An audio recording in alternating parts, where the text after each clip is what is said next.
ਸਤਿ ਸ਼੍ਰੀ ਅਕਾਲ। ਤੁਸੀਂ ਜੁੜੇ ਹੋਏ ਹੋ ਪੰਜਾਬੀ DVSA ਦੇ ਨਾਲ ਤੇ ਮੈਂ ਹਾਂ ਪ੍ਰਵੀਨ ਸ਼ਰਮਾ ਲੈ ਕੇ ਹਾਜ਼ਰ ਹਾਂ ਪ੍ਰੋਗਰਾਮ ਖਬਰ ਤੇ ਨਜ਼ਰ ਪ੍ਰੋਗਰਾਮ ਦੇ ਵਿੱਚ ਕੀ ਅਹਿਮ ਤੇ ਕਈ ਖਾਸ ਖਬਰਾਂ ਨੂੰ ਲੈ ਕੇ ਚਰਚਾ ਕਰਨ ਦੇ ਲਈ ਜੁੜ ਚੁੱਕੇ ਨੇ ਪੰਜਾਬ ਤੋਂ ਸੀਨੀਅਰ ਪੱਤਰਕਾਰ ਉੱਗੇ ਲੇਖਕ ਅਤੇ ਸਰਗਰਮ ਸਮਾਜਿਕ ਕਾਰਕੁਨ ਦੀਪਕ ਸ਼ਰਮਾ ਚਨਾਰਥਲ ਜੀ। ਸ਼ਰਮੇ ਸਤਿ ਸ਼੍ਰੀ ਅਕਾਲ, ਸਵਾਗਤ ਹੈ ਜੀ। ਸਤਿ ਸ਼੍ਰੀ ਅਕਾਲ ਪ੍ਰਵੀਨ ਜੀ, ਸਾਰੇ ਦਰਸ਼ਕਾਂ ਨੂੰ ਸਰੋਤਿਆਂ ਨੂੰ ਪਿਆਰ ਭਰੀ ਸਤਿ ਸ਼੍ਰੀ ਅਕਾਲ। ਸਤਿ ਸ਼੍ਰੀ ਅਕਾਲ ਜੀ। ਪ੍ਰੋਗਰਾਮ ਦੇ ਵਿੱਚ ਅੱਗੇ ਵਧਣ ਤੋਂ ਪਹਿਲਾਂ ਧੰਨਵਾਦ ਕਰਦੇ ਚਲੇ ਸਪਾਂਸਰਸ ਦਾ ਜਿਹੜੇ ਜ਼ਰੀਆ ਬਣਦੇ ਨੇ ਇਹਨਾਂ ਪ੍ਰੋਗਰਾਮਾਂ ਨੂੰ ਤੁਹਾਡੇ ਤੱਕ ਪਹੁੰਚਾਉਣ ਦੇ ਲਈ। ਖਾਲਸਾ ਇੰਸ਼ੋਰੈਂਸ ਏਜੰਸੀ ਵਾਲੇ ਜਿਨ੍ਹਾਂ ਤੋਂ ਤੁਸੀਂ ਹਰ ਤਰੀਕੇ ਦੀ ਇੰਸ਼ੋਰੈਂਸ ਲੈ ਸਕਦੇ ਹੋ। ਇੰਸ਼ੋਰੈਂਸ ਬਾਰੇ ਪਤਾ ਕਰਨ ਦੇ ਲਈ ਇਹਨਾਂ ਦਾ ਨੰਬਰ ਹੈ 408-272-2500। ਇਹ 1992 ਤੋਂ ਲਗਾਤਾਰ ਇੰਸ਼ੋਰੈਂਸ ਬਿਜ਼ਨਸ ਦੇ ਵਿੱਚ ਸ਼ਾਨਦਾਰ ਸੇਵਾਵਾਂ ਦੇ ਰਹੇ ਨੇ ਤੇ ਅਮਰੀਕਾ ਭਰ ਦੇ ਵਿੱਚ ਇੰਸ਼ੋਰੈਂਸ ਕਰਦੇ ਨੇ। ਓਬਾਮਾ ਕੇਅਰ, ਮੈਡੀਕੇਅਰ ਜਾਂ ਫਿਰ ਕਵਰਡ ਕੈਲੀਫੋਰਨੀਆ ਬਾਬਤ ਪਾਲਿਸੀ ਕਰਵਾਉਣ ਦੇ ਲਈ, ਸਲਾਹ ਲੈਣ ਦੇ ਲਈ ਅੱਜ ਹੀ ਕਾਲ ਕਰੋ 408-272-2500 ਤੇ। ਟਰਕੀਅਨ ਇਮੀਗ੍ਰੇਸ਼ਨ ਲਾ ਫਰਮ ਵਾਲੇ ਜੇ ਟਰਕੀਅਨ ਟੌਨੀ ਟਰਕੀਅਨ ਦੇ ਨਾਲ ਤੁਸੀਂ US ਇਮੀਗ੍ਰੇਸ਼ਨ ਬਾਬਤ ਕੋਈ ਵੀ ਸਲਾਹ ਕਰਨੀ ਹੈ ਤੇ ਇਹਨਾਂ ਦਾ ਨੰਬਰ ਹੈ 4159090503। ਮਨਦੀਪ ਸਿੰਘ ਸੈਨਹੋਜ਼ੇ, ਓਂਕਾਰ ਸਿੰਘ ਫਰੈਜ਼ਨੋ, ਗੁਰਨਾਮ ਸਿੰਘ ਐਂਟੀਲੋਪ ਜਿੱਤੇ ਮਨਦੀਪ ਢਿੱਲੋਂ ਯੂਬਾ ਸਿਟੀ। ਇਹਨਾਂ ਸਾਰੇ ਹੀ ਸਪਾਂਸਰਸ ਦਾ ਬਹੁਤ ਬਹੁਤ ਧੰਨਵਾਦ। ਤੇ ਜੇਕਰ ਤੁਸੀਂ ਵੀ ਪੰਜਾਬੀ DVSA ਦੇ ਇਹਨਾਂ ਪ੍ਰੋਗਰਾਮਾਂ ਨੂੰ ਸਪਾਂਸਰ ਕਰਨਾ ਚਾਹੁੰਦੇ ਹੋ ਤਾਂ ਸਟੂਡੀਓ ਦਾ ਨੰਬਰ ਹੈ 408-272-5200।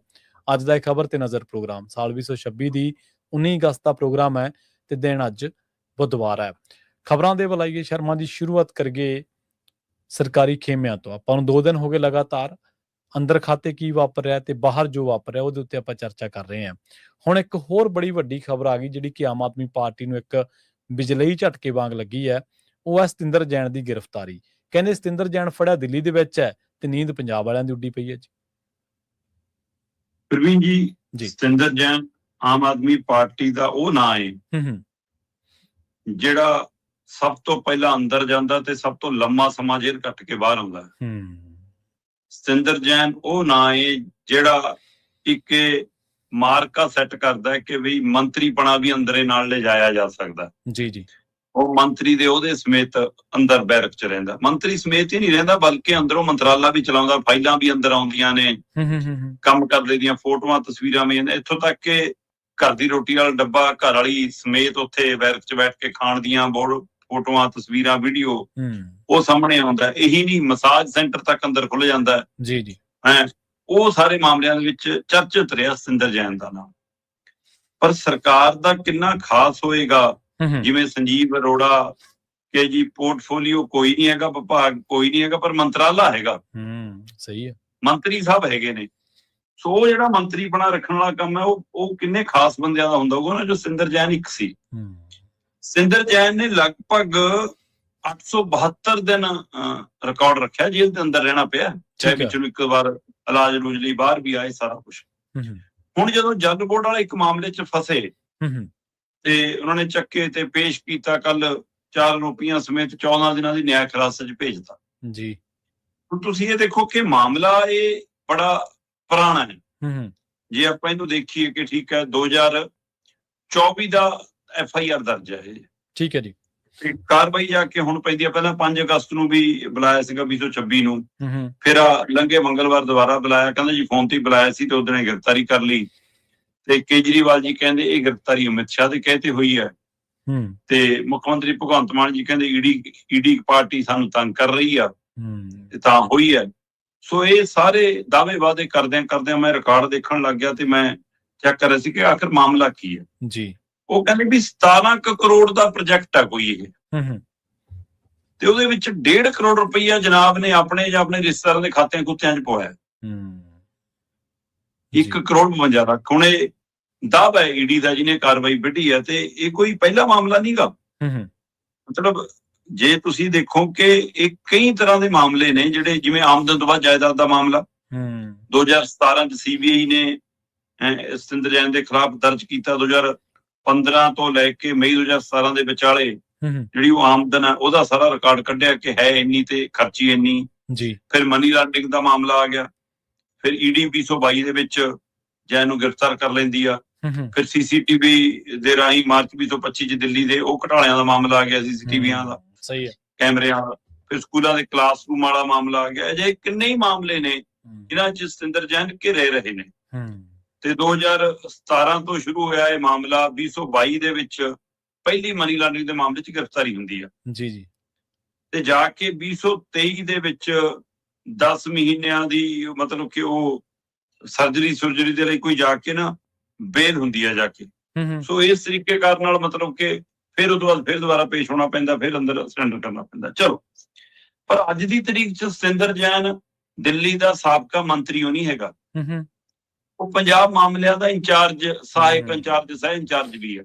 ਮਨੀਸ਼ ਸਿਸੋਦੀਆ ਦੇ ਨਾਲ ਇਹੀ ਕੰਮ ਦੇਖ ਰਿਹਾ ਸਾਰਾ, ਜਿਹੜੀਆਂ ਸਰਕਾਰੀ ਮੰਡੀਆਂ ਮਾਲੀ ਵਾਲੀਆਂ ਵਿਕੀਆਂ ਦੇ ਸੌਦੇ ਵੀ ਕਰਾਉਂਦਾ ਫਿਰ ਰਿਹਾ। ਹੁਣ ਦਿੱਲੀ 'ਚ ਗ੍ਰਿਫਤਾਰੀ ਹੋ ਰਹੀ ਹੈ ਤੇ ਜਲ ਬੋਰਡ ਦਾ ਦਿੱਲੀ ਦਾ ਮਾਮਲਾ ਹੈ, ਤੇ ਇੱਥੇ ਵਾਲੀ ਸਰਕਾਰ ਨੂੰ ਕਿਉਂ ਫਿਕਰ ਪੈ ਰਿਹਾ? ਸਹੀ ਹੈ, ਈਡੀ ਸਕੰਜਾ ਕੱਸ ਰਹੀ ਹੈ ਜੀ ਵੀ ਈਡੀ ਤਾਂ ਕੇਂਦਰ ਦੀ ਏਜੰਸੀ ਹੈ, ਤੇ ਚਰਚਾ ਹੈ ਕਿ ਜਿੱਥੇ ਚੋਣਾਂ ਹੁੰਦੀਆਂ ਉੱਥੇ ਈਡੀ ਪਹਿਲਾਂ ਆਉਂਦੀ ਹੈ, ਬੀਜੇਪੀ ਬਾਅਦ ਚੋਂ ਆਉਂਦੀ ਹੈ। ਪਰ ਜੇ ਤੁਸੀਂ ਉਂਗਲ ਫੜਾਈ ਹੈ ਤਾਂ ਹੀ ਅਗਲੇ ਹੱਥ ਫੜ ਰਹੇ ਨੇ। ਫਿਰ ਸਹੀ ਹੈ, ਜੇ ਤੁਸੀਂ ਜਗ੍ਹਾ ਛੱਡੀ ਹੈ, ਨਹੀਂ ਤਾਂ ਫਿਰ ਸੱਚੇ ਨੂੰ ਕਾਹਦਾ ਡਰ? ਮੁੱਖ ਮੰਤਰੀ ਭਗਵੰਤ ਮਾਨ ਜੀ ਕੱਲ ਪ੍ਰੈਸ ਕਾਨਫਰੰਸ ਕਰ ਰਹੇ ਸੀ। ਪ੍ਰੈਸ ਕਾਨਫਰੰਸ ਤਾਂ ਖੇਡਾਂ ਖੁੱਡਾਂ ਨੂੰ ਲੈ ਕੇ ਸੀ, ਪਰ ਉੱਥੇ ਇੱਕ ਪੱਤਰਕਾਰ ਨੇ ਬੜੇ ਸ਼ਾਂਤ ਜਿਹੇ ਤਰੀਕੇ ਨਾਲ, ਬੜੀ ਮਾਸੂਮੀਅਤ ਦੇ ਨਾਲ ਮਾੜਾ ਜਿਹਾ ਸਵਾਲ ਪੁੱਛਿਆ ਜੀ ਕਿ ਈਡੀ ਨੇ ਕੋਈ ਚਿੱਠੀ ਭੇਜੀ ਹੈ ਜੀ, ਵਿਰੋਧੀ ਰੌਲਾ ਪਾਉਂਦੇ ਨੇ ਜੀ, ਤੁਹਾਡੇ ਖਿਲਾਫ ਬੋਲਦੇ ਨੇ ਜੀ, ਕੀ ਮਾਮਲਾ ਹੈ ਜੀ, ਉਹ ਕਿੱਥੇ ਖੜਾ ਹੈ ਜੀ, ਸਾਨੂੰ ਇਮਾਨਦਾਰੀ ਦਾ ਸਰਟੀਫਿਕੇਟ ਲੈਣ ਦੀ ਲੋੜ ਹੈ। ਅੱਛਾ, ਅਸੀਂ ਕਿਸ ਤੋਂ ਇਮਾਨਦਾਰੀ ਸਰਟੀਫਿਕੇਟ ਲਵਾਂਗੇ? ਬਈ ਤੁਸੀਂ ਜਵਾਬ ਦਿਓ ਨਾ, ਸਾਬਤ ਤਾਂ ਕਰੋ ਇਮਾਨਦਾਰੀ ਕਿ ਈਡੀ ਨੇ ਜਿਹੜੀ ਚਿੱਠੀ ਭੇਜੀ ਹੈ ਉਹਦੇ ਵਿੱਚ ਜਿਹੜੇ ਉਂਗਲਾਂ ਖੜੀਆਂ ਕੀਤੀਆਂ, 9 ਪੰਨੇ ਲਿਖ ਕੇ ਭੇਜੇ ਨੇ ਅਗਲਿਆਂ ਨੇ। ਉਹਦੇ ਵਿੱਚ ਤੁਹਾਡੇ ਦਫ਼ਤਰ ਤੋਂ ਚੱਲ ਰਹੇ ਦਲਾਲੀ ਦੇ ਧੰਦਿਆਂ ਦਾ ਜ਼ਿਕਰ ਹੈ। ਸਹੀ ਹੈ, ਬਿਲਕੁਲ, ਤੁਸੀਂ ਉਹਨਾਂ ਦਾ ਜ਼ਿਕਰ ਕਰੋ। ਤੁਹਾਡੇ OSDਆਂ ਦਾ ਜ਼ਿਕਰ ਹੈ ਬਾਈ ਨੇਮ, ਤੁਸੀਂ ਉਹਦਾ ਜ਼ਿਕਰ ਕਰੋ। ਤੁਹਾਡੇ ਉਦਯੋਗਿਕ ਪਲਾਟਾਂ ਦਾ ਮਾਮਲਾ, ਤੁਹਾਡੇ ਆਰਮ ਲਾਇਸੈਂਸ ਬਣਾਉਣ ਦਾ ਕਿੰਨਾ ਰੇਟ, ਤੁਹਾਡੇ CHU ਤੋਂ ਲੈ ਕੇ ਬਦਲੀਆਂ ਤੈਨਾਤੀਆਂ ਦਾ ਕੀ ਭਾਅ, ਉਹ ਸਾਰਾ ਕੁਝ ਉਹ ਕਹਿੰਦੇ ਸਾਡੇ ਕੋਲ ਰਿਕਾਰਡ ਹੈ ਜੀ, ਤੁਸੀਂ ਦਿਓ ਫਿਰ ਇਹਦਾ ਜਵਾਬ। ਪਰ ਤੁਸੀਂ ਉਸ ਮਸਲੇ ਦਾ ਮੂੰਹ ਨਹੀਂ ਖੋਲਣਾ। ਰਾਜਵੀਰ ਸਿੰਘ ਘੁੰਮਣ, ਇਹਨਾਂ ਦਾ ਨਿੱਜੀ OSD, ਕਹਿੰਦਾ ਵੀ ਵਿਕਰਮ ਮਜੀਠੀਆ ਨੂੰ ਮੈਂ ਚੈਲੰਜ ਕਰਦਾ ਕਿ ਉਹ ਸਾਬਤ ਕਰੇ ਮੈਂ ਕਿਸ ਤੋਂ ਪੈਸਾ ਲਿਆ। ਕਹਿੰਦਾ ਸਾਡੀ ਸਰਕਾਰ ਇੰਨੀ ਇਮਾਨਦਾਰ ਹੈ, ਇੰਨਾ ਕੰਮ ਕਰ ਰਹੀ ਹੈ, ਇਸ ਲਈ ਸਾਨੂੰ ਪਰੇਸ਼ਾਨ ਕਰਦੇ ਨੇ। ਚੰਗੀ ਗੱਲ ਹੈ, ਤੁਸੀਂ ਆਪਣੇ ਸਿਆਸੀ ਸ਼ਰੀਕ ਨੂੰ ਚੈਲੰਜ ਕਰ ਰਹੇ ਹੋ, ਪਰ ਉਹ ਜਿਹੜੇ ਦਾਅਵੇ ਕਰ ਰਹੇ ਹੋ ਈਡੀ ਦੀ ਚਿੱਠੀ ਦੇ ਹਵਾਲੇ ਨਾਲ ਕਰ ਰਹੇ, ਈਡੀ ਨੂੰ ਚੈਲੰਜ ਕਰ ਲਓ। ਈਡੀ ਕਿਵੇਂ ਸਾਨੂੰ ਪੁੱਛ ਸਕਦੀ ਹੈ? ਵੀ ਸਾਡੇ ਕੋਲ ਤਾਂ ਹੈਗਾ ਸਾਰਾ ਰਿਕਾਰਡ, ਮੀਡੀਆ ਸਾਹਮਣੇ ਰੱਖ ਦਿਓ, ਵਿਧਾਨ ਸਭਾ ਦੇ ਸੈਸ਼ਨ 'ਚ ਰੱਖ ਦਿੰਦੇ। ਚਲੋ, ਪੱਤਰਕਾਰਾਂ ਨੇ ਵੀ, ਸਾਡੇ ਸਾਥੀਆਂ ਨੇ ਵੀ ਅਧੂਰਾ ਸਵਾਲ ਹੀ ਪਾਇਆ, ਪਟੀਸ਼ਨ ਵਾਲਾ ਸਵਾਲ ਨਹੀਂ ਪਾਇਆ। ਸਹੀ ਹੈ, ਪਟੀਸ਼ਨ ਵਾਲਾ ਵੀ ਪੁੱਛ ਲੈਂਦੇ ਕਿ ਭਾਈ ਇੱਕ ਆਰਮੀ ਨੇ ਪਟੀਸ਼ਨ ਪਾਈ ਹੋਈ ਹੈ, ਹੋਟਲ ਵਾਲਾ ਮਾਮਲਾ ਹੈ, ਉਹ ਭੈਣ ਨਾਲ ਜੁੜਦਾ ਜਾ ਕੇ, ਤੇ ਦੂਸਰਾ ਇੱਕ ਬਲਾਤਕਾਰੀ ਨੂੰ ਬਚਾਉਣ ਦੇ ਮਾਮਲਾ ਹੈ, ਤੇ ਉਸ ਮਾਮਲੇ ਦੇ ਵਿੱਚੋਂ ਬਾਹਰ ਕੱਢਣ ਦੇ ਲਈ ਪਤਨੀ ਵੱਲੋਂ 5 ਕਰੋੜ ਦੇ ਸੌਦੇ ਦੀ ਗੱਲ ਜੁੜਦੀ ਹੈ। ਇਹ ਵੀ ਪੁੱਛ ਲੈਂਦਾ ਕੋਈ ਪੱਤਰਕਾਰ ਸਾਥੀ। ਚਲੋ ਜੀ, ਉਹਨਾਂ ਨੇ ਪੁੱਛਿਆ, ਤੁਸੀਂ ਤਾਂ ਕੱਟੜ ਇਮਾਨਦਾਰ ਸੀ, ਤੁਸੀਂ ਪੁੱਛ ਲੈਂਦੇ, ਤੁਸੀਂ ਆਪਣੀ ਇਮਾਨਦਾਰੀ ਦਾ ਸਰਟੀਫਿਕੇਟ ਦੇ ਦਿੰਦੇ। ਫਿਰ ਜੀ ਤੁਸੀਂ 3 ਕਰੋੜ ਲੋਕਾਂ ਦੀ ਨੁਮਾਇੰਦਗੀ ਕਰਦੇ ਹੋ, 3 ਕਰੋੜ ਲੋਕਾਂ ਦਾ ਜਵਾਬ ਦਿਓ। ਤੁਸੀਂ ਕਹਿੰਦੇ ਸੀ ਮੈਂ ਰਾਜਪਾਲ ਨੂੰ ਜਵਾਬ ਦੇ ਨਹੀਂ, ਮੈਂ ਕੇਂਦਰ ਨੂੰ ਜਵਾਬ ਦੇ ਨਹੀਂ, ਮੈਂ ਤਾਂ ਪੰਜਾਬ ਦੇ ਲੋਕਾਂ ਨੂੰ ਜਵਾਬ ਦੇ ਆ। ਪੰਜਾਬ ਦੇ ਲੋਕਾਂ ਦਾ ਯਕੀਨ ਹਾਸਲ ਕਰ ਲਓ, ਫਿਰ ਦੱਸ ਦਿਓ ਸੱਚ ਕੀ ਹੈ। ਤੁਸੀਂ ਬੋਲੋ ਹੀ ਨਾ, ਤੇ ਇੰਨਾ ਹੀ ਕਹੋ ਕਿ ਸਾਨੂੰ ਲੋੜ ਨਹੀਂ ਸਰਟੀਫਿਕੇਟ ਲੈਣ ਦੀ।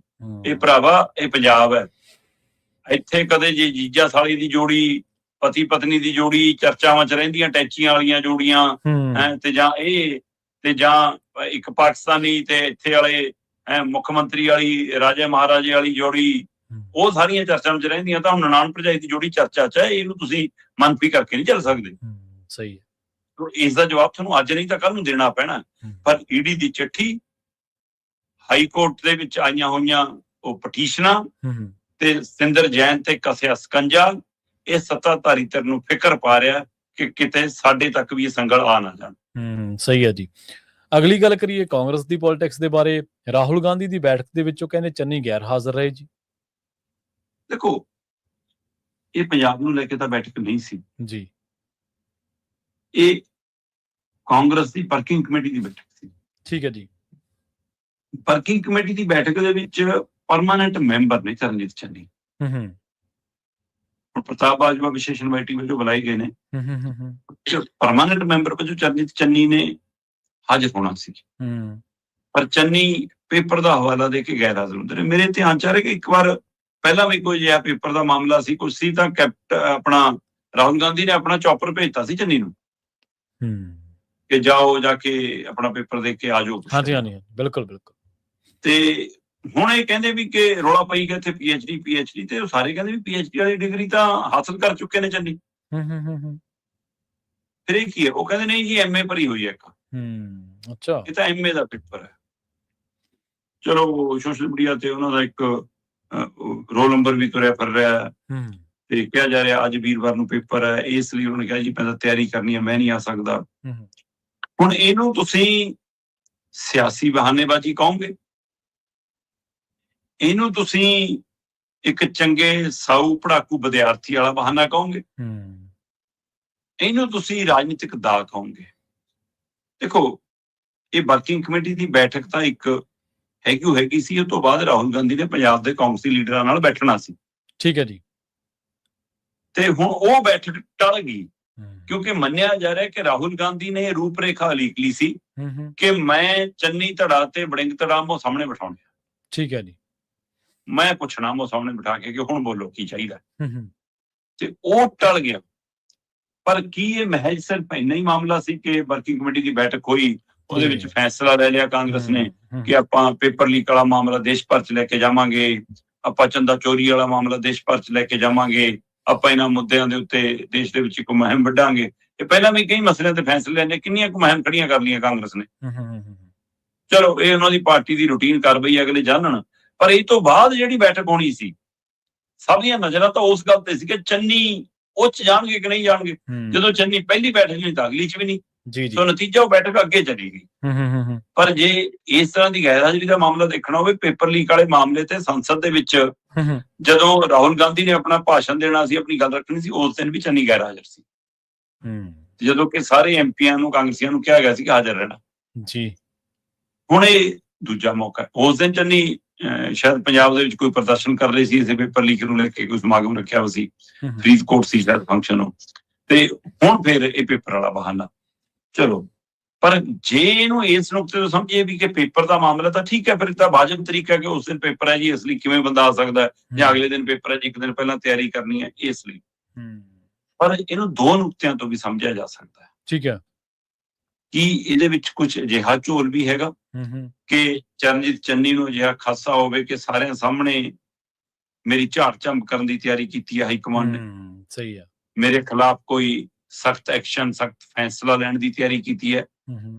ਇਸ ਲਈ ਉਹਨਾਂ ਨੇ ਦੂਰੀ ਬਣਾਉਣੀ ਬਿਹਤਰ ਸਮਝਿਆ ਕਿ ਜੋ ਕਰਨਾ ਕਰ ਦੇਣ ਤੇ ਮੈਂ ਇੱਥੇ ਬੈਠਾ ਹੀ ਫੈਸਲਾ ਕਬੂਲ ਕਰ ਲੂੰਗਾ। ਜੇ ਮੈਂ ਕੋਈ ਹੋਰ ਰਾਹ ਅਖਤਿਆਰ ਕਰਨਾ, ਮੈਂ ਫਿਰ ਉਧਰ ਨੂੰ ਦੇਖਣਾ, ਮੈਂ ਕਿੱਧਰ ਜਾਣਾ, ਇਹਦੇ ਨਾਲ ਉੱਥੋਂ ਜ਼ਰੂਰ ਸਾਹਮਣੇ ਮੂੰਹ ਤੇ ਸੁਣ ਕੇ ਆਉਣੀ, ਆਪਾਂ ਬਾਹਰ ਠੀਕ ਹੈ। ਸਹੀ ਹੈ। ਦੂਸਰਾ, ਕੀ ਹਾਈ ਕਮਾਂਡ ਨੇ ਚੰਨੀ ਦੇ ਹੱਕ 'ਚ ਜਾਣ ਦਾ ਫੈਸਲਾ ਕਰ ਲਿਆ? ਇਹ ਦੋਏ ਰਾਜਨੀਤਿਕ ਤੌਰ ਤੇ ਅੰਦਾਜ਼ੇ ਨੇ, ਕੋਈ ਅੰਦਰੂਨੀ ਪਹਿਲੂ ਨਹੀਂ ਹੈਗਾ। ਸਹੀ ਹੈ। ਕੀ ਰਾਹੁਲ ਗਾਂਧੀ ਨੂੰ ਇਹ ਲੱਗਦਾ ਕਿ ਜੇ ਅਸੀਂ ਚੰਨੀ ਦੇ ਹੱਕ 'ਚ ਫੈਸਲਾ ਲੈਣਾ, ਰਾਜਾ ਵੜਿੰਗ ਨੂੰ ਹਟਾਉਣਾ ਹੈ, ਲਾਂਭੇ ਕਰਨਾ ਹੈ, ਤੇ ਉਸ ਬੈਠਕ 'ਚ ਚੰਨੀ ਹਾਜ਼ਰ ਹੈ, ਤਦ ਇਹ ਲੱਗੂਗਾ ਕਿ ਵੀ ਅਸੀਂ ਚੰਨੀ ਦੀ ਹਾਜ਼ਰੀ 'ਚ ਝੇਪ ਗਏ, ਚੰਨੀ ਦੀ ਝੇਪ ਮੰਨ ਗਏ, ਚੰਨੀ ਦਬਾਅ ਬਣਾ ਗਿਆ ਬੈਠਕ ਦੇ ਵਿੱਚ। ਇਸ ਲਈ ਚੰਨੀ ਦੀ ਗੈਰ ਹਾਜ਼ਰੀ ਜੇ ਫੈਸਲਾ ਲਈਏ ਤਾਂ ਇਹ ਲੱਗੂਗਾ ਕਿ ਹਾਈ ਕਮਾਂਡ ਨੇ ਆਪਣੇ ਪੱਧਰ ਤੇ ਫੈਸਲਾ ਲਿਆ। ਜੀ। ਪਰ ਦੂਸਰਾ ਪਹਿਲੂ ਤਾਂ ਇਹ ਵੀ ਜਾਊਗਾ ਵੀ ਚੰਨੀ ਨੇ ਨਾਰਾਜ਼ਗੀ ਦਾ ਉਹਨੂੰ ਫਾਇਦਾ ਹੋ ਗਿਆ, ਉਹ ਜਾਣ ਕੇ ਨਹੀਂ ਗਿਆ ਸੀ, ਇਸ ਲਈ ਦਬਾਅ ਬਣ ਗਿਆ, ਫਿਰ ਇਹ ਵੀ ਜਾਊਗਾ ਗੱਲ ਤਾਂ। ਦੋਵੇਂ ਪਾਸੇ ਨੂੰ ਹਾਈ ਕਮਾਂਡ ਤਾਂ ਘਿਰਦੀ ਹੈ। ਅਜਿਹੇ 'ਚ ਕੀ ਬੈਠਕ ਟਾਲ ਦਿੱਤੀ ਗਈ ਕਿ ਚਲੋ ਅਗਲੀ ਬੈਠਕ ਕਰਦੇ ਆ, ਚੰਨੀ ਨੂੰ ਮਨਾ ਕੇ ਲਿਆਉਣੇ। ਕੀ ਚੰਨੀ ਦੀ ਪੈਰਵੀ ਕਰਨ ਗਏ ਸੀ ਸੁਖਜਿੰਦਰ ਰੰਧਾਵਾ ਤੇ ਪ੍ਰਤਾਪ ਬਾਜਵਾ, ਜਾਂ ਆਪਣਾ ਪੈਰ ਧਰਾ ਕਰਾਉਣ ਦੀ ਕੋਸ਼ਿਸ਼ ਕਿ ਜੇ ਚੰਨੀ ਹੈ ਨਹੀਂ ਤਾਂ ਸਾਡੇ ਤੇ ਗੁਣੂਆ ਪੈ ਜਾਵੇ? ਇਹ ਵੀ ਚਰਚੇ ਨੇ। ਸੋ ਕਾਂਗਰਸ ਦਾ ਕਲੇਸ਼ ਅਜੇ ਨਿਬੜਿਆ ਨਹੀਂ ਹੈ ਜੀ। ਰਾਹੁਲ ਦੀ ਕਚਹਿਰੀ 'ਚ ਮੁੜ ਕੇ ਪੇਸ਼ੀਆਂ ਹੋਣੀਆਂ ਨੇ, ਉਹ ਕਦੋਂ ਹੁੰਦੀਆਂ ਨੇ, ਹੁਣ ਕਿਵੇਂ ਹੁੰਦੀਆਂ ਨੇ? ਕੱਲ ਵਾਲੀ ਵਰਕਿੰਗ ਕਮੇਟੀ ਤੋਂ ਬਾਅਦ ਵਾਲੀ ਬੈਠਕ ਫਿਲਹਾਲ ਟਲੀ ਹੋਈ ਹੈ। ਆਉਂਦੇ 1-2 ਦਿਨਾਂ ਵਿੱਚ ਬੈਠਕ ਕਿਵੇਂ ਹੁੰਦੀ ਹੈ ਤੇ ਉਹਦੇ ਬਾਅਦ ਕੀ ਫੈਸਲਾ ਹੁੰਦਾ, ਇਹ ਦੇਖਣਾ ਹੋਵੇ ਜੀ। ਬਿਲਕੁਲ। ਅਗਲੀ ਗੱਲ ਕਰੀਏ ਸ਼ਰਮਾ ਜੀ ਕਰਤਾਰਪੁਰ ਸਾਹਿਬ ਲਾਂਘੇ ਦੀ। ਕਹਿੰਦੇ ਭਾਰਤ ਸਰਕਾਰ ਨੇ ਹੁਣ ਕੋਰਾ ਇਨਕਾਰ ਹੀ ਕਰ ਦਿੱਤਾ ਜੀ ਕਰਤਾਰਪੁਰ ਸਾਹਿਬ ਦਾ ਲਾਂਘਾ ਖੋਲਣ ਤੋਂ। ਪ੍ਰਵੀਨ ਜੀ, ਮੈਨੂੰ ਸਮਝ ਨਹੀਂ ਆਉਂਦੀ ਕਿ ਕਰਤਾਰਪੁਰ ਸਾਹਿਬ ਦੇ ਲਾਂਘੇ ਤੇ ਤੁਸੀਂ ਸੁਰੱਖਿਆ ਦਾ ਮਾਮਲਾ ਕਹਿ ਕੇ ਇਸ ਨੂੰ ਬੰਦ ਕਰਨ ਦਾ ਹਵਾਲਾ ਦੇ ਦਿੰਦੇ ਹੋ। ਜੇ ਬਾਇਆ ਮੁਦਰਾ ਪੋਰਟ ਤੇ ਹੋਰ ਸਾਰੇ ਕਾਰੋਬਾਰ ਚੱਲ ਸਕਦੇ ਨੇ, ਵਪਾਰ ਚੱਲ ਸਕਦੇ ਨੇ, ਜਾਂ ਹੁਣ ਉਹ ਜਿਹੜਾ ਜੰਮੂ ਕਸ਼ਮੀਰ ਘਾਟੀ ਦੇ ਵਿੱਚ ਇੱਕ ਹਮਲਾ ਹੋਇਆ ਸੀ, ਉਹ ਤੋਂ ਬਾਅਦ ਤੁਸੀਂ ਬਾਘਾ ਬਾਰਡਰ ਵੀ ਸਾਰਾ ਕੁਛ ਇੱਧਰੋਂ ਅਟਾਰੀ ਬਾਘਾ ਬਾਰਡਰ ਵੀ ਬੰਦ ਕਰਤਾ ਸੀ, ਉਹ ਮੁੜ ਕੇ ਇੱਧਰੋਂ ਸ਼ਰਧਾਲੂਆਂ ਤੇ ਹੋਰ ਆਉਣ ਜਾਣ ਦੇ ਰਾਹ ਖੁੱਲੇ ਨੇ ਦੁਬਾਰਾ। ਤੇ ਫਿਰ ਇਹ ਲਾਂਘਾ ਕਿਉਂ ਨਹੀਂ? ਤਾਂ ਕੋਰੀਡੋਰ ਹੈ, ਉਸੇ ਦਿਨ ਜਾਣਾ, ਉਸੇ ਦਿਨ ਵਾਪਸ ਆਉਣਾ, ਚੈੱਕ ਹੋ ਕੇ ਜਾਣਾ, ਚੈੱਕ ਹੋ ਕੇ ਵਾਪਸ ਆਉਣਾ। ਤੇ ਫਿਰ ਇਸ ਨੂੰ ਨਾ ਖੋਲਣ ਦੇ ਪਿੱਛੇ ਕਿਹੜਾ ਕਾਰਨ ਹੈ? ਸਹੀ ਹੈ। ਇੱਕ ਪਾਸੇ ਬੀਜੇਪੀ ਸੁਰੱਖਿਆ ਦਾ ਮਾਮਲਾ ਦਾ ਹਵਾਲਾ ਦਿੰਦੀ ਹੈ, ਦੂਸਰੇ ਪਾਸੇ ਪੰਜਾਬ ਦੇ ਵਿੱਚ ਵੋਟਾਂ ਵੀ ਚਾਹੁੰਦੀ ਹੈ ਕਿ ਪੰਜਾਬੀਆਂ ਦੀਆਂ, ਸਿੱਖਾਂ ਦੀਆਂ, ਇਸ ਖਿੱਤੇ ਦੀਆਂ ਵੋਟਾਂ ਵੀ ਸਾਨੂੰ ਹਾਸਲ ਹੋਣ। ਤੇ ਫਿਰ ਸਾਡੇ ਬੁਨਿਆਦੀ ਮਸਲੇ, ਸਾਡੇ ਰਾਜਨੀਤਿਕ ਮਸਲੇ, ਸਹੀ ਹੈ, ਸਾਡੇ ਸਰਹੱਦੀ ਸੱਭਿਅਕ ਮਸਲੇ ਤੇ ਸਾਡੇ ਅਕੀਦੇ ਵਾਲੇ ਮਸਲੇ, ਉਹਨਾਂ ਤੇ ਬੀਜੇਪੀ ਕਿਉਂ ਨਹੀਂ ਨਜ਼ਰਸਾਨੀ ਕਰਦੀ? ਕਿਉਂ ਉਹਨਾਂ ਨੂੰ ਉਵੇਂ ਨਿਮੰਤਰਣ ਕਰਦੀ? ਜੀ ਹੁਣ ਇਹ ਦੁਬਾਰਾ ਇਹ ਗੱਲ ਕਿੱਥੋਂ ਆਈ? ਵੈਸੇ ਤਾਂ ਜਿਸ ਦਿਨ ਦਾ ਇਹ ਬੰਦ ਕੀਤਾ ਹੈ ਉਸ ਦਿਨ ਤੋਂ ਹੀ ਧਾਰਮਿਕ ਸੰਸਥਾਵਾਂ, ਧਾਰਮਿਕ ਨੁਮਾਇੰਦੇ, ਸਿੱਖ ਜਗਤ ਦੀਆਂ ਸੰਸਥਾਵਾਂ, ਬੁੱਧੀਜੀਵੀ ਵਰਗ, ਪੰਜਾਬ ਨੂੰ ਸਮਝਣ ਵਾਲੇ, ਧਰਾਤਲ ਵਾਲੇ ਲੋਕ ਇਹ ਮੰਗ ਕਰਦੇ ਨੇ ਵੀ ਕਿ ਇਹ ਪੰਜਾਬ ਤੇ ਦੇਸ਼ ਦੇ ਹਿੱਤ 'ਚ ਨਹੀਂ ਹੈ, ਇਹ ਖੋਲਿਆ ਜਾਣਾ ਚਾਹੀਦਾ। ਸੰਸਦ 'ਚ ਵੀ ਹਾਲ ਹੀ 'ਚ ਪ੍ਰਸ਼ਨ ਉੱਠਿਆ ਜੀ, ਤੇ ਉਸ ਸਮੇਂ ਵੀ ਇਹਨਾਂ ਨੇ ਇਨਕਾਰ ਕੀਤਾ ਸੁਰੱਖਿਆ ਦਾ ਹਵਾਲਾ ਦੇ ਕੇ ਜੀ। ਪਰ ਅਚਾਨਕ ਕੱਲ ਕੋਰਾ ਇਨਕਾਰ ਕਰਨ ਦਾ ਕਾਰਨ ਬਣਿਆ ਕਿ ਇੱਕ ਦਿਨ ਪਹਿਲਾਂ ਸ਼੍ਰੋਮਣੀ ਕਮੇਟੀ ਦਾ ਇੱਕ ਬਾਬਤ ਐਡਵੋਕੇਟ ਹਰਜਿੰਦਰ ਸਿੰਘ ਧਾਮੀ ਦੀ ਅਗਵਾਈ 'ਚ ਪਾਕਿਸਤਾਨ ਦੇ ਰਾਜਦੂਤ ਨੂੰ ਦਿੱਲੀ ਮਿਲਣ ਗਿਆ ਜੀ। ਤੇ ਦਿੱਲੀ ਮਿਲਣ ਗਿਆ ਤੇ ਉਹਨਾਂ ਨੇ ਮੰਗ ਕੀਤੀ ਵੀ ਕਿ ਪਹਿਲੀ ਪਾਤਸ਼ਾਹੀ ਸ੍ਰੀ ਗੁਰੂ ਨਾਨਕ ਦੇਵ ਜੀ ਦੇ ਪ੍ਰਕਾਸ਼ ਪੁਰਬ ਮੌਕੇ ਇਸ ਵਾਰ ਸਾਨੂੰ 7,7500 ਵੀਜ਼ੇ ਦਿੱਤੇ ਜਾਣ। ਅਸੀਂ ਵੱਡੀ ਗਿਣਤੀ ਸ਼ਰਧਾਲੂ ਸਾਡੇ ਜਾਣਾ ਚਾਹੁੰਦੇ ਨੇ ਤੇ ਕਿਉਂਕਿ ਰੂਟੀਨ 'ਚ 1500 1800 ਵੀਜ਼ੇ ਮਿਲਦੇ ਆ ਤੇ ਇਸ ਲਈ ਕਿਉਂਕਿ ਵੀਜ਼ੇ ਤਾਂ ਉਧਰੋਂ ਦੇਣੇ ਆ, ਇੱਧਰੋਂ ਤਾਂ ਅਪਲਾਈ ਹੋਣਾ। ਹਾਂਜੀ ਹਾਂਜੀ। ਪਰ ਇੱਧਰੋਂ ਵੀ ਕੁਝ ਕੋਟੇ ਤੈਅ ਕੀਤੇ ਜਾਂਦੇ ਨੇ ਵੀ ਐਸਜੀਪੀਸੀ ਦੇ ਇੰਨੇ, ਦਿੱਲੀ ਕਮੇਟੀ ਦੇ ਇੰਨੇ, ਉਹਨਾਂ ਦੇ ਇੰਨੇ, ਵਿਦੇਸ਼ੀ ਇੰਨੇ, ਉਹ ਸਾਰੀਆਂ ਪ੍ਰਕਿਰਿਆਵਾਂ ਅਪਣਾਈਆਂ ਜਾਂਦੀਆਂ ਨੇ। ਹੁਣ ਉਹਦੇ ਵਿੱਚ ਇਹਨਾਂ ਨੇ ਸਿੱਧੀ ਮੰਗ ਕਰ ਲਈ ਕਿ ਇਹ ਤੋਂ ਭਾਰਤ ਸਰਕਾਰ, ਵਿਦੇਸ਼ ਮੰਤਰਾਲਾ, ਮੋਦੀ, ਅਮਿਤ ਸ਼ਾਹ ਇਹ ਨਾਰਾਜ਼ ਤੇ ਨਿਰਾਸ਼ ਹੋਏ ਨੇ ਕਿ ਜੀ ਉਹਨਾਂ ਕੋਲ ਸਿੱਧਾ ਜਾਣ ਦੀ ਬਜਾਏ ਸਾਡੇ ਵਿਦੇਸ਼ ਮੰਤਰਾਲੇ ਤੋਂ ਕਹਾਉਂਦੇ ਸਾਡੇ ਕੋਲ ਬਈ ਤੁਸੀਂ ਸੁਣਦੇ ਕਾਹਦੋਂ? ਸਹੀ ਹੈ। ਲੱਖਾਂ ਅਗਲੇ ਦਸਤਖਤ ਕਰਾ ਕੇ ਖੜੇ ਨੇ ਬੰਦੀ ਸਿੰਘਾਂ ਦੀ ਰਿਹਾਈ ਦੇ ਲਈ, ਤੁਸੀਂ ਤਾਂ ਨਹੀਂ ਉਹਨਾਂ ਨੂੰ ਦਿੱਲੀ ਬੁਲਾਉਂਦੇ। ਜਥੇਦਾਰ ਤੋਂ ਲੈ ਕੇ ਐਸਜੀਪੀਸੀ ਦੇ ਪ੍ਰਧਾਨ ਤੱਕ ਨੂੰ ਤੁਸੀਂ ਸਮਾਂ ਨਹੀਂ ਦਿੰਦੇ। ਸਹੀ ਹੈ।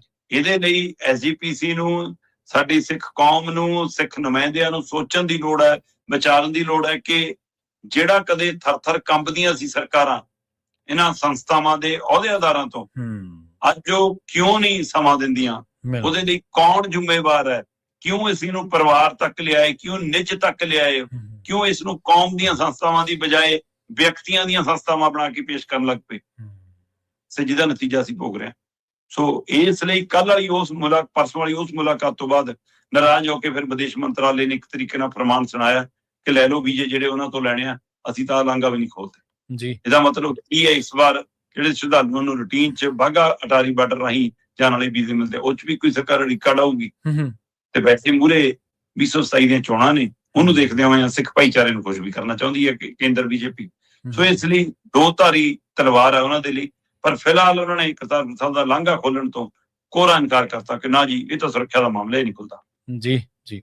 ਅਗਲੀ ਗੱਲ ਕਰੀਏ ਸ਼ਰਮਾ ਜੀ, ਲਾਲ ਕੀਰ ਵਾਲੇ ਜਿਹੜੇ ਮਾਲਕਾਨਾ ਮਕਾਨ ਨੇ, ਉਹਨਾਂ ਦੇ ਮਾਲਕਾਨਾ ਕਾਰਡ ਦੇਣ ਦੀ ਗੱਲ ਆ ਰਹੀ ਹੈ ਜੀ।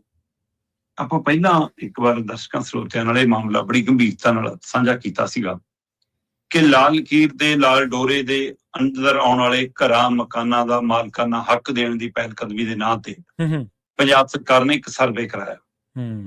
ਸਰਵੇ ਵੀ ਕਰਾਇਆ, ਡਰੋਨ ਸਰਵੇ ਜੀ। ਉਹ ਡਰੋਨ ਸਰਵੇ ਦੇ ਰਾਹੀਂ ਮਕਾਨਾਂ ਦੇ ਨੰਬਰ ਲਾਤੇ ਕਿ ਵੀ ਆਹ ਮਕਾਨ ਇਹਦਾ, ਮਕਾਨ ਉਹਦਾ, ਟੀਮਾਂ ਲਾਤੀਆਂ, ਪਟਵਾਰੀ ਲਾਤਾ, ਨਾ ਪਿੰਡ ਦੇ ਸਰਪੰਚ ਨੂੰ ਪੁੱਛਣਾ, ਪੰਚ ਨੂੰ ਪੁੱਛਣਾ, ਮੁਹੱਲੇ 'ਚ ਕਿਸੇ ਨੂੰ ਪੁੱਛ, ਇਹ ਕਰ ਪਤਾ ਹੀ ਨਹੀਂ ਜੀ ਕਿਹਦੇ ਖਾਤੇ 'ਚ ਪਾ ਦਿਓ, ਇਹਨਾਂ ਜੀ ਆਹ ਇਹਦੇ ਨਾਂ ਤੇ ਪਾ ਦਿਓ, ਜਿਹੜਾ ਉੱਥੇ ਰਹਿੰਦਾ ਉਹਦਾ ਨਾਂ ਲਿਖ ਦਿਓ, ਚਾਹੇ ਪੁਰਾਣੇ ਦਾਦਿਆਂ ਪੜਦਾਦਿਆਂ ਦਾ ਨਾਂ ਚੱਲਦਾ ਇੱਕ ਜਣੇ ਦਾ ਨਾਂ ਲਿਖ ਦਿਓ, ਜਦੋਂ ਕਿ ਉਹ ਘਰ ਅੱਗੇ ਤੀਜੀ ਪੀੜ੍ਹੀ, ਚੌਥੀ ਪੀੜ੍ਹੀਆਂ ਤੱਕ ਵੰਡ ਹੋ ਗਿਆ। ਮਤਲਬ ਦਾਦੇ ਤੋਂ ਪੁੱਤਾਂ ਨੂੰ ਮਿਲ ਗਿਆ, ਪੁੱਤਾਂ ਤੋਂ ਪੋਤਿਆਂ ਨੂੰ ਮਿਲ ਗਿਆ, ਅੱਗੇ ਪੜਪੋਤਿਆਂ ਤੱਕ ਨੂੰ ਮਿਲ ਕੇ ਉਹਦੇ 6 ਘਰ ਬਣ ਗਏ, 8 ਘਰ ਬਣ ਗਏ, ਪਰ ਉਹ ਇੱਕੋ ਨਾਂ ਦੇ ਇੱਕੋ ਖਾਤੇ ਚੜਾ ਦਿਓ।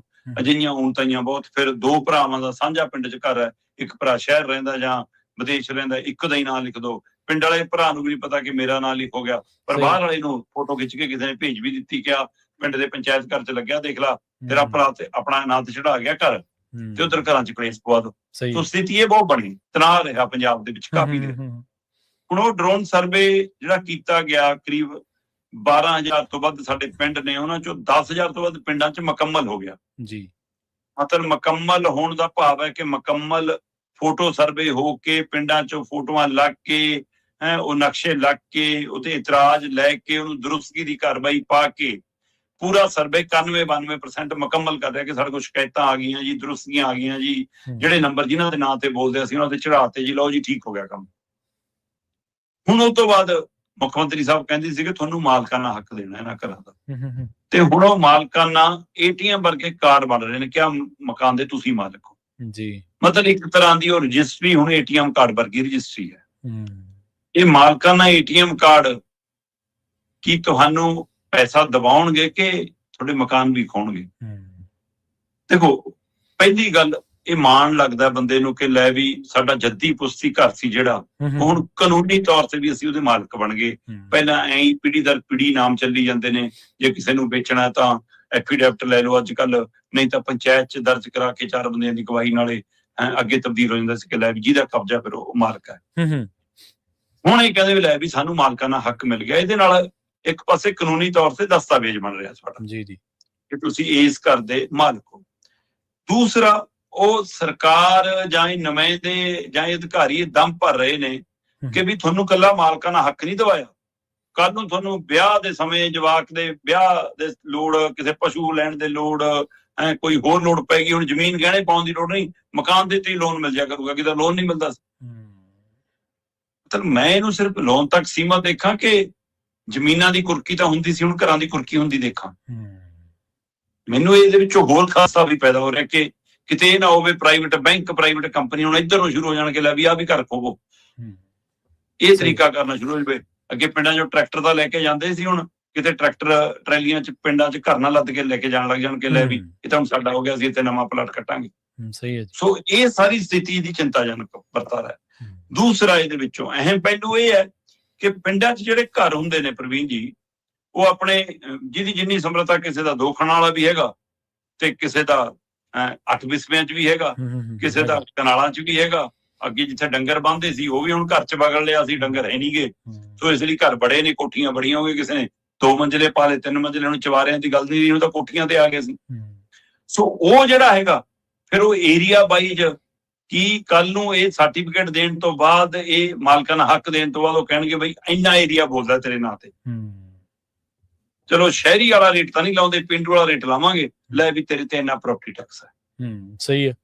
ਵੀ ਪਿੰਡ 'ਚ 4 ਮਰਲੇ ਵਾਲੇ ਤੋਂ ਉੱਪਰ ਜਾਂ 2 ਬਿਸਵੇ ਵਾਲਿਆਂ ਤੋਂ ਉੱਪਰ ਦੇ ਉੱਤੇ ਪ੍ਰੋਪਰਟੀ ਟੈਕਸ ਲਾਉਣ ਦੀ ਤਿਆਰੀ ਹੈ। ਸਹੀ ਹੈ। ਸਰਕਾਰ ਇਹਨੂੰ ਆਮਦਨ ਵਜੋਂ ਦੇਖ ਰਹੀ ਹੈ, ਇਹ ਉਹਦਾ ਡਾਟਾ ਇਕੱਠਾ ਹੋਇਆ, ਉਹਦਾ ਸਰਵੇ ਹੋਇਆ। ਚਲੋ ਫਿਲਹਾਲ ਆਉਂਦੇ ਦਿਨਾਂ 'ਚ ਹੋ ਸਕਦਾ ਮੁੱਖ ਮੰਤਰੀ ਸਾਹਿਬ ਕਿਸੇ ਪਿੰਡ 'ਚ ATM ਕਾਰਡ ਆਪ ਵੰਡਦੇ ਨਜ਼ਰ ਆ ਜਾਣ। ਵੈਸੇ ਹੁਣ ਤੱਕ ਮੇਰੇ ਕੋਲ ਜੋ ਜਾਣਕਾਰੀ ਉਹਦੇ ਅਨੁਸਾਰ 400 ਦੇ ਗੇਟ ਦੇ ਵਿੱਚ ਪਿੰਡਾਂ ਦੇ ਵਿੱਚ 53,000 ਤੋਂ ਵੱਧ ਲੋਕਾਂ ਨੂੰ ਇਹ ਮਾਲਕਾਨਾ ਹੱਕ ਵਾਲੇ ਕਾਰਡ ਵੰਡੇ ਜਾ ਚੁੱਕੇ ਨੇ ਜੀ।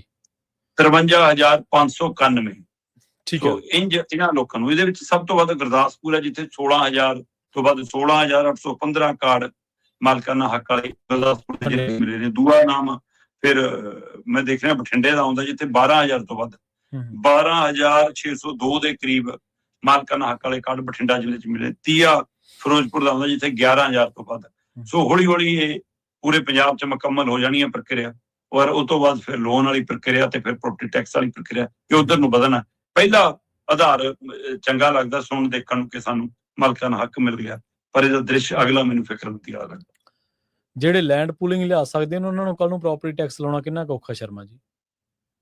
ਜ਼ਮੀਨਾਂ ਘਰ ਤੇ ਪ੍ਰੋਪਰਟੀ ਟੈਕਸ ਲਾਉਣ ਨਾਲ ਤਾਂ ਜ਼ਮੀਨਾਂ ਖੋਣੀਆਂ ਤਾਂ ਬਹੁਤ ਵੱਡਾ ਮੁੱਦਾ। ਹਾਂਜੀ, ਇਹ ਨਾ ਸੀ ਹੁਣ ਲੈਂਡ ਪੂਲਿੰਗ ਵੀ ਇੱਕ ਦਿਨ ਆਪਾਂ ਖਬਰ ਕੀਤੀ ਸੀ ਨਾ, ਤੋੜ ਕੇ ਲਿਆ ਰਹੇ ਆ ਹਿੱਸਿਆਂ ਦੇ ਵਿੱਚ, ਤੇ ਹੌਲੀ ਹੌਲੀ ਘਰਾਂ ਵਾਲਾ ਕੰਮ ਸ਼ੁਰੂ ਕਰ ਲੈਣਗੇ। ਹਾਂਜੀ, ਹੌਲੀ ਹੌਲੀ ਇਹ ਸ਼ੁਰੂ ਕਰ ਲੈਣਗੇ, ਤੋੜ ਕੇ ਕਰ ਲਓ, ਲੋਕ ਇਕੱਠੇ ਵੀ ਨਾ ਹੋਣਗੇ ਤੇ ਵਿਰੋਧ ਵੀ ਨਾ ਕਰਨਗੇ। ਜਾਂਦੇ ਗੱਲ ਕਰੀਏ ਭਾਰਤ ਦੀ ਸੰਸਦ ਦੇ ਵਿੱਚ 326 ਉਹਨਾਂ MPs ਦੀ ਜਿਹੜੇ ਚੁਣੇ ਤਾਂ ਲੋਕਾਂ ਵੱਲੋਂ ਗਏ ਆ, ਪਰ ਰਿਕਾਰਡ ਉਹਨਾਂ ਦਾ ਅਪਰਾਧਿਕ ਬੋਲਦਾ ਜੀ। 12 ਸਾਲ ਹੋ ਗਏ ਨਰਿੰਦਰ ਮੋਦੀ ਜੀ ਨੂੰ ਦੇਸ਼ ਦੇ ਪ੍ਰਧਾਨ ਮੰਤਰੀ ਬਣਿਆ ਜੀ। 12 ਸਾਲ ਤੋਂ ਬਾਅਦ ਵੱਖ-ਵੱਖ 2 ਟਰਮਾਂ ਪੂਰੀਆਂ ਕਰ ਲਈਆਂ, ਤੀਜੀ ਚੱਲ ਰਹੀ ਹੈ। ਜਦੋਂ ਪਹਿਲੀ ਵਾਰ ਬਣੇ ਤਾਂ ਮੋਦੀ ਜੀ ਲਮਲੇਟ ਹੋਏ ਸੰਸਦ ਦੀਆਂ ਪੌੜੀਆਂ ਤੇ, ਲੰਮੇ ਪੈ ਕੇ ਡੰਡੌਤ ਕਰਕੇ, ਜਿਹਨੂੰ ਇਹ ਦੰਡਵਤ ਪ੍ਰਣਾਮ ਕਹਿੰਦੇ ਨੇ, ਉਹ ਪ੍ਰਣਾਮ ਕਰਕੇ ਅੰਦਰ ਦਾਖਲ ਹੋਏ ਜੀ। ਤੇ ਅੰਦਰ ਜਾ ਕੇ ਕਹਿੰਦੇ ਜੀ ਇਸ ਪਵਿੱਤਰ ਸਦਨ ਨੂੰ ਹੋਰ ਪਵਿੱਤਰ ਕਰਨ ਦੀ ਲੋੜ ਹੈ। ਮੈਂ ਤਾਂ ਬਾਹਰੋਂ ਆਇਆ, ਮੇਰੀ ਇੱਛਾ ਹੈ ਕਿ ਜਲਦੀ ਤੋਂ ਜਲਦੀ ਇੱਥੋਂ ਅਪਰਾਧੀ ਐਮਪੀਆਂ ਨੂੰ ਮੈਂ ਤੋੜ ਦਿਆਂ। ਅਸੀਂ ਚਾਹੁੰਦੇ ਹਾਂ ਕਿ ਅਦਾਲਤਾਂ 'ਚ ਜਿਹੜੇ ਕੇਸ ਚੱਲਦੇ ਨੇ ਉਹਨਾਂ ਦਾ ਇੰਨੀ ਛੇਤੀ ਨਿਪਟਾਰਾ ਹੋ ਜਾਵੇ ਜੀ ਕਿ ਜਿਹੜੇ ਦੋਸ਼ੀ ਨੇ ਉਹ ਅੰਦਰ ਜਾਣ ਤੇ ਜਿਹੜੇ ਦੋਸ਼ੀ ਨਹੀਂ ਹੈ ਕਿ ਉਹ ਇੱਥੇ ਬੈਠੇ ਰਹਿਣ ਜੀ। ਤੇ ਅਗਲੀ ਵਾਰ ਤੋਂ ਅਜਿਹਾ ਬੰਦਿਆਂ ਨੂੰ ਟਿਕਟ ਦੇਣ ਦੀ ਕਵਾਇਦ ਤੋੜ ਦੇਣੀ ਹੈ। ਬਈ ਰਾਹੁਲ ਗਾਂਧੀ ਕਹਿੰਦਾ ਕਿ ਜੀ 543 ਦੇ ਉੱਤੇ ਤੁਸੀਂ ਦੇ ਦਿਓ ਬੀਬੀਆਂ ਨੂੰ ਟਿਕਟਾਂ, ਕਿਉਂ 850 ਕਰਨ ਲੱਗੇ ਹੋ ਸੀਟਾਂ? ਫਿਰ ਰਾਹੁਲ ਗਾਂਧੀ ਨੂੰ ਪੁੱਛੇ ਕਿ ਤੂੰ ਉਹਨਾਂ ਨੂੰ ਕਹੀ ਜਾਣਾ, ਤੁਸੀਂ ਕਰ ਦਿਓ ਐਲਾਨ ਕਿ ਜਦੋਂ ਅਗਲੀਆਂ ਲੋਕ ਸਭਾ ਚੋਣਾਂ ਆਉਣਗੀਆਂ 543 ਦੇ ਵਿੱਚੋਂ ਅਸੀਂ 33% ਬੀਬੀਆਂ ਨੂੰ ਟਿਕਟ ਦੇਵਾਂਗੇ। ਤੁਸੀਂ ਕਰ ਦਿਓ ਐਲਾਨ ਕਿ ਹਾਂ ਪੰਜਾਬ 'ਚ ਜਦੋਂ ਵਿਧਾਨ ਸਭਾ ਚੋਣਾਂ ਹੁਣ ਹੋਣੀਆਂ ਅਸੀਂ 117 ਹਲਕਿਆਂ ਦੇ ਵਿੱਚ 33% ਬੀਬੀਆਂ ਨੂੰ ਟਿਕਟਾਂ ਦੇਵਾਂਗੇ। ਲੀਕ ਖਿੱਚੋ ਨਾ। ਜੇ ਮੋਦੀ ਜੀ ਤੁਹਾਡਾ ਇਹ ਸੁਪਨਾ ਸੀ ਕਿ ਮੈਂ ਸੰਸਦ 'ਚ ਅਪਰਾਧੀ ਵਾਲੇ ਐਮਪੀਆਂ ਨੂੰ ਟਿਕਟ ਨਹੀਂ ਦੇਣੀ, ਤੁਸੀਂ ਇਹ ਮਤਾ ਲਿਆਵਾਂਗੇ ਜੀ, ਕਾਨੂੰਨ ਬਣਾਵਾਂਗੇ, ਤੁਸੀਂ ਲੀਕ ਖਿੱਚੋ ਨਾ ਕਿ ਪਹਿਲਾਂ ਮੇਰੀ ਪਾਰਟੀ ਇਹ ਕਰਕੇ ਦਿਖਾਉਂਦੀ ਹੈ ਕਿ ਲਓ ਵੀ ਮੈਂ ਟਿਕਟ ਨਹੀਂ ਦਿੰਦਾ, ਅਗਲੀ ਵਾਰ ਨੂੰ ਬਿਠਾ ਦਿਓ ਮਿਰਚਾ ਵਰਗਿਆਂ ਨੂੰ ਘਰੇ ਕਿ ਤੁਹਾਨੂੰ ਟਿਕਟ ਨਹੀਂ ਪਈ, ਤੁਹਾਡਾ ਰਿਕਾਰਡ ਬੋਲਦਾ। ਕਰੋ ਨਾ ਪਹਿਲ ਕਦਮੀ ਕੋਈ। ਸਹੀ ਹੈ। 12 ਸਾਲਾਂ ਦੇ ਵਿੱਚ ਮੈਨੂੰ ਦੱਸੋ ਕੀਤਾ ਕੀ? ਜੀ। ਜਿਹੜੇ ਜੇ ਕੇਸ ਮੁੱਕਦੇ ਨੇ ਅਪਰਾਧਿਕ ਮਾਮਲਿਆਂ ਦੇ, ਇਹਨਾਂ ਦੇ ਐਮਪੀ ਐਮਐਲਏਆਂ ਦੇ, ਉਹੇ ਜਿਹੇ ਨਵੇਂ ਦਰਜ ਹੋ ਜਾਂਦੇ ਨੇ। ਗਿਣਤੀ ਘਟਣ ਦੀ ਬਜਾਏ ਵੱਧ ਰਹੀ ਆ, ਵੱਧ ਜਾਂਦੀ ਹੈ। ਬਿਲਕੁਲ। ਤੇ ਤੁਸੀਂ ਉਹਨਾਂ ਨੂੰ ਥਾਪੜੇ ਦਿੰਦੇ ਹੋ, ਤੁਸੀਂ ਉਹਨਾਂ ਨੂੰ ਬਚਾਉਂਦੇ ਹੋ। ਦੇਸ਼ ਦੀਆਂ ਧੀਆਂ ਮੈਡਲ ਜਿੱਤ ਕੇ ਲਿਆਉਣ ਵਾਲੀਆਂ ਧਰਨਿਆਂ ਤੇ ਬੈਠਣ, ਸਹੀ ਹੈ, ਤੇ ਉਸ ਟੱਬਰ ਨੂੰ ਤੁਸੀਂ ਮਾਨਤਾ ਦਵੋ। ਕਿਸਾਨਾਂ ਦੇ ਉੱਤੇ ਜੀਪਾਂ ਚੜਾਉਣ ਤੇ ਉਸ ਟੱਬਰ ਨੂੰ ਤੁਸੀਂ ਮਾਨਤਾ ਦਵੋ। ਸਹੀ ਹੈ, ਹੈਨਾ। ਜਵਾਕਾਂ ਦੇ ਭਵਿੱਖ ਨਾਲ ਖੇਡੇ, ਪੇਪਰ ਲੀਕ ਕਰੇ ਤੇ ਮੰਤਰੀ ਤੋਂ ਅਸਤੀਫੇ ਦਾ ਡਰਾਮਾ ਕਰਕੇ ਸੰਸਦ ਦੇ ਮੂਹਰੇ ਸਨਮਾਨ ਕਰਨ ਦਾ ਤੁਸੀਂ ਡਰਾਮਾ ਕਰੋ, ਤੇ ਅਪਰਾਧੀਆਂ ਦੇ ਨਾਲ ਖੜਾ ਕੌਣ ਹੈ ਫਿਰ? ਸਹੀ ਹੈ ਜੀ। ਨਹੀਂ ਤਾਂ ਹੋਵੇ ਕਿ ਦੋਸ਼ ਵੀ ਲੱਗ ਗਿਆ ਭਾਈ, ਕੇਸ ਦਾ ਨਿਪਟਾਰਾ ਹੋਣ ਤੱਕ ਤੂੰ ਸਾਡਾ ਨਹੀਂ, ਕੇਸ ਅਦਾਲਤ ਤੈਨੂੰ ਕਲੀਨ ਚਿੱਟ ਦੇ ਦੂਗੀ ਆ ਜੀ ਪਹਿਲਾਂ, ਤੇ ਨਹੀਂ ਫਿਰ ਸਭ ਤੋਂ ਬਾਹਰ ਹੈ। ਕਰੋ ਨਾ ਉਦਾਹਰਨ ਪੇਸ਼। ਰਵੀਨ ਜੀ ਇਹ ਛੋਟੀ ਗੱਲ ਨਹੀਂ ਸਹੀ ਕਿ ਭਾਰਤ ਦੀ ਸੰਸਦ ਦੇ ਵਿੱਚ 326 ਬੰਦਿਆਂ ਦੇ ਨਾਮ ਅਜਿਹੇ ਬੋਲਦੇ ਹੋਣ ਜਿਨ੍ਹਾਂ ਦੇ ਉੱਤੇ ਅਪਰਾਧਿਕ ਮਾਮਲੇ ਨੇ। 543 ਸਾਡੇ ਲੋਕ ਸਭਾ ਦੇ ਮੈਂਬਰ ਨੇ ਜੀ, ਉਹਨਾਂ ਦੇ ਵਿੱਚੋਂ 251 ਮੈਂਬਰਾਂ ਦੇ ਉੱਤੇ ਅਪਰਾਧਿਕ ਕੇਸ ਚੱਲਦੇ। ਰਾਜ ਸਭਾ ਦੇ ਵਿੱਚ 233 ਚੋਂ 75 ਦੇ ਉੱਤੇ ਅਪਰਾਧਿਕ ਕੇਸ ਚੱਲਦੇ। ਸੂਬੇ ਦੇ 28 ਸੂਬਿਆਂ ਦੇ 14 ਮੁੱਖ ਮੰਤਰੀਆਂ ਦੇ ਉੱਤੇ ਅਪਰਾਧਿਕ ਕੇਸ ਚੱਲਦੇ। ਜੀ ਜੀ ਸਹੀ ਹੈ। ਲੋਕ ਸਭਾ ਦੇ ਮੈਂਬਰ, ਰਾਜ ਸਭਾ ਦੇ ਮੈਂਬਰ, ਮੁੱਖ ਮੰਤਰੀ, ਕੈਬਨਿਟ ਮੰਤਰੀ ਸੂਬਿਆਂ ਦੇ ਤੇ ਸੂਬਿਆਂ ਦੇ ਐਮਐਲਏ ਕੁੱਲ ਮਿਲਾ ਕੇ ਸਾਰੇ ਚੁਣੇ ਨੁਮਾਇੰਦਿਆਂ ਦੇ ਉੱਤੇ 4000 ਤੋਂ ਵੱਧ ਕੇਸ ਨੇ ਦੇਸ਼ ਦੇ ਵਿੱਚ। ਸਹੀ ਹੈ। 4000 ਤੋਂ ਵੱਧ, ਥੋੜੇ ਨਹੀਂ ਹੁੰਦੀ ਇਹ ਗਿਣਤੀ। ਤੇ ਤੁਸੀਂ ਇਹਨੂੰ ਦਰੁਸਤਗੀ ਕਰਨੀ, ਔਰ ਇਹ ਆ ਕੋਈ ਕਿਸੇ ਦਾ ਨਿੱਜੀ ਡਾਟਾ ਨਹੀਂ। ਇਹ ਮਾਨਯੋਗ ਸੁਪਰੀਮ ਕੋਰਟ 'ਚ ਇੱਕ ਪਟੀਸ਼ਨ ਦੇ ਰਾਹੀਂ ਇੱਕ ਰਿਪੋਰਟ ਪੇਸ਼ ਕੀਤੀ ਕਿ ਉਹਦਾ ਡਾਟਾ। ਠੀਕ ਹੈ ਜੀ। ਤੇ ਉਹਦੇ ਆਧਾਰ ਦੇ ਉੱਤੇ ਆਪਾਂ ਗੱਲ ਕਰ ਰਹੇ ਹਾਂ, ਪਰ ਇਹਦੇ ਤੇ ਬੋਲੂਗਾ ਕੌਣ? ਕੇਰਲਾ ਦੇ ਵਿੱਚ 20 ਐਮਪੀ ਨੇ, 20 ਚੋਂ 19 ਦੇ ਉੱਤੇ ਅਪਰਾਧਿਕ ਮਾਮਲੇ ਆ। ਇਹ ਹੁਣ 95% ਡਾਟਾ ਬਣਦਾ ਜੀ। ਤੇਲੰਗਾਨਾ ਦੇ ਵਿੱਚ 82% ਦੇ ਉੱਤੇ ਅਪਰਾਧਿਕ ਮਾਮਲੇ ਨੇ। ਉੜੀਸਾ ਦੇ 76% ਨੇ, ਝਾਰਖੰਡ ਦੇ 71% ਨੇ, ਤਾਮਿਲਨਾਡੂ ਦੇ 67% ਮੈਂਬਰਾਂ ਦੇ ਖਿਲਾਫ ਅਪਰਾਧਿਕ ਮਾਮਲੇ ਨੇ ਜੀ। ਯੂਪੀ, ਮਹਾਰਾਸ਼ਟਰ, ਪੱਛਮੀ ਬੰਗਾਲ, ਬਿਹਾਰ, ਕਰਨਾਟਕਾ, ਆਂਧਰਾ ਪ੍ਰਦੇਸ਼, ਇਹਨਾਂ ਸੂਬਿਆਂ 'ਚ 50% ਤੋਂ ਉੱਪਰ ਡਾਟਾ ਹੈ ਅਪਰਾਧਿਕ ਕੇਸਾਂ ਦਾ। ਹਰਿਆਣਾ, ਛੱਤੀਸਗੜ੍ਹ 'ਚ ਇੱਕ ਮੈਂਬਰ ਦੇ ਉੱਤੇ ਹੈ। ਪੰਜਾਬ ਦੇ 13 ਚੋਂ 2 ਦੇ ਉੱਤੇ ਅਪਰਾਧਿਕ ਮਾਮਲੇ ਨੇ। ਦਿੱਲੀ ਦੇ ਵਿੱਚ, ਅਸਾਮ ਦੇ ਵਿੱਚ 3 ਨੇ, ਦਿੱਲੀ ਦੇ ਵਿੱਚ 3 ਨੇ, ਰਾਜਸਥਾਨ ਦੇ ਵਿੱਚ 4 ਨੇ, ਗੁਜਰਾਤ ਦੇ 5 ਨੇ, ਮੱਧ ਪ੍ਰਦੇਸ਼ ਦੇ 9 ਦੇ ਖਿਲਾਫ ਅਪਰਾਧਿਕ ਮਾਮਲੇ ਜੀ। ਮੈਂ ਉਹ ਦੇਖ ਰਿਹਾ ਸੀਗਾ ਇੱਕ ਡਾਟਾ ਕਿ ਲੰਘੇ ਬਰੇ 2023-24 ਦੇ ਵਿੱਚ 1200 ਦੇ ਕਰੀਬ ਕੇਸਾਂ ਦਾ ਨਿਪਟਾਰਾ ਹੋਇਆ ਇਹਨਾਂ ਐਮਪੀ ਐਮਐਲਏਆਂ ਦੇ। ਤੇ ਉਸੇ ਪੀਰੀਅਡ ਦੇ ਦਰਮਿਆਨ 1000 ਤੋਂ ਵੱਧ, 1000 ਕੁਛ ਕੇਸ ਨਵੇਂ ਦਰਜ ਹੋ ਗਏ। ਤੇ ਫਿਰ ਇਹ ਆંકੜਾ ਮੁੱਕਣਾ ਕਿਵੇਂ ਜੀ? ਇਹ ਤਾਂ ਸਾਰੀਆਂ ਰਾਜਨੀਤਿਕ ਧਿਰਾਂ ਪਹਿਲ ਕਦਮੀ ਕਰ ਲੈਣ। ਜੀ ਸੱਤਾਧਾਰੀ ਧਿਰ ਪਹਿਲ ਕਦਮੀ ਕਰ ਦੇਵੇ ਕਿ ਅਸੀਂ ਅਗਲੀ ਵਾਰ ਟਿਕਟ ਨਹੀਂ ਦੇਵਾਂਗੇ, ਸਾਡੇ ਗੱਠਜੋੜ ਵਾਲੇ ਫੈਸਲਾ ਕਰਨ ਕੀ ਕਰਨਾ। ਬਿਲਕੁਲ ਇੰਡੀਆ ਗੱਠਜੋੜ ਤੋਂ ਨਹੀਂ ਫੈਸਲਾ ਹੁੰਦਾ, ਰਾਹੁਲ ਗਾਂਧੀ ਕਾਂਗਰਸ ਕਰੇ ਫੈਸਲਾ ਕਿ ਅਸੀਂ ਤਾਂ ਨਹੀਂ ਦਿੰਦੇ, ਬਾਕੀ ਗੱਠਜੋੜ ਦੇ। ਕੋਈ ਤਾਂ ਸਾਹਮਣੇ ਆਓ ਨਾ, ਇੱਕ ਦੂਸਰੇ ਨੂੰ ਭੰਡ ਭੰਡੀਏ ਤੋਂ ਇਲਾਵਾ ਤੁਸੀਂ ਉਹ ਕਰਦੇ ਹੀ ਕੀ। ਸੋ ਇਹ ਸੰਸਦ ਦਾ, ਵਿਧਾਨ ਸਭਾ ਦਾ ਅਪਰਾਧੀਕਰਨ ਦੱਸਦਾ ਹੈ ਕਿ ਸਿਆਸਤ ਤੋਂ ਹੁਣ ਚੰਗੇ ਲੋਕ ਡਰਦੇ ਦੂਰ ਹੋਣ ਲੱਗ ਪਏ ਨੇ। ਪੈਮਾਨਾ ਇਹੀ ਬਣ ਗਿਆ ਕਿ ਹਾਂ ਵੀ ਅਪਰਾਧੀਆਂ ਦੇ ਲਈ ਥਾਂ ਕਹਿਣ ਨੂੰ ਹੈ ਜੀ ਸਜ਼ਾ ਹੋ ਜੂਗੀ, ਚੋਣ ਨਹੀਂ ਲੜ ਸਕਦੇ। ਇੱਥੇ ਤੁਸੀਂ ਪੰਜਾਬ ਦੀ ਵਿਧਾਨ ਸਭਾ ਤੋਂ ਲੈ ਕੇ ਸੰਸਦ ਤੱਕ ਦੇਖ ਲਓ, ਕਿੰਨੇ ਅੰਦਰ ਜਾਇਆ ਬਾਹਰ ਤੁਰਿਆ, ਸਾਰੇ ਤੁਰੇ ਫਿਰਦੇ ਨੇ ਨਾਲ। ਫਿਰ ਸਿਆਸੀ ਬੰਦੇ ਜੀ ਜਿਹੜੇ ਅਸੂਲਾਂ ਵਾਲੇ ਆ ਜਾਂ ਨੈਤਿਕਤਾ ਮੋਰਲ ਗਰਾਊਂਡ ਵਾਲੇ ਆ, ਉਹ ਤਾਂ ਘਟ ਗਏ ਨੇ। ਹੁਣ ਤਾਂ ਲੱਠ ਮਾਰ, ਹੁਣ ਤਾਂ ਗੁੰਡਾਗਰਦ ਕਿਸਮ ਦੇ ਬੰਦੇ ਜਿਹੜੇ ਨੇ, ਉਹ ਜਿਹੜੇ ਬਾਹੂਬਲੀ ਨੇ ਅਸਲ ਦੇ ਵਿੱਚ, ਜਿਨ੍ਹਾਂ ਕੋਲੇ ਮਸਲ ਪਾਵਰ ਵੀ ਹੈ, ਜਿਨ੍ਹਾਂ ਕੋਲੇ ਮਨੀ ਪਾਵਰ ਵੀ ਹੈ, ਉਹ ਬੰਦੇ ਅੱਜ ਕੱਲ੍ਹ ਸਿਆਸਤ ਦੇ ਵਿੱਚ ਕਾਮਯਾਬ ਹੋਏ ਨੇ। ਤੇ ਪਾਰਟੀਆਂ ਨੇ ਖੁਦ ਐਸਟੈਬਲਿਸ਼ ਕੀਤੇ ਨੇ ਅਜਿਹੇ ਬੰਦੇ। ਜੇ ਪਾਰਟੀਆਂ ਟਿਕਟਾਂ ਨਾ ਦਿੰਦੀਆਂ ਜਾਂ ਲੋਕ ਨਾ ਜਿਤਾਉਂਦੇ ਤਾਂ ਕਿਵੇਂ ਇਹ ਬੰਦੇ ਅੱਗੇ ਨਿਕਲ ਜਾਂਦੇ।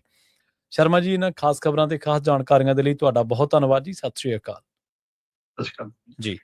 ਪ੍ਰੋਗਰਾਮ ਖਬਰ ਤੇ ਨਜ਼ਰ ਨੂੰ ਆਪਾਂ ਇੱਥੇ ਸਮਾਪਤ ਕਰਾਂਗੇ। ਸਮਾਂ ਇਜਾਜ਼ਤ ਨਹੀਂ ਦਿੰਦਾ। ਤੁਹਾਡਾ ਸਾਰਿਆਂ ਦਾ ਬਹੁਤ ਧੰਨਵਾਦ। ਇਸੇ ਤਰ੍ਹਾਂ ਜੁੜੇ ਰਹੋ ਪੰਜਾਬੀ ਰੇਡੀਓ USA।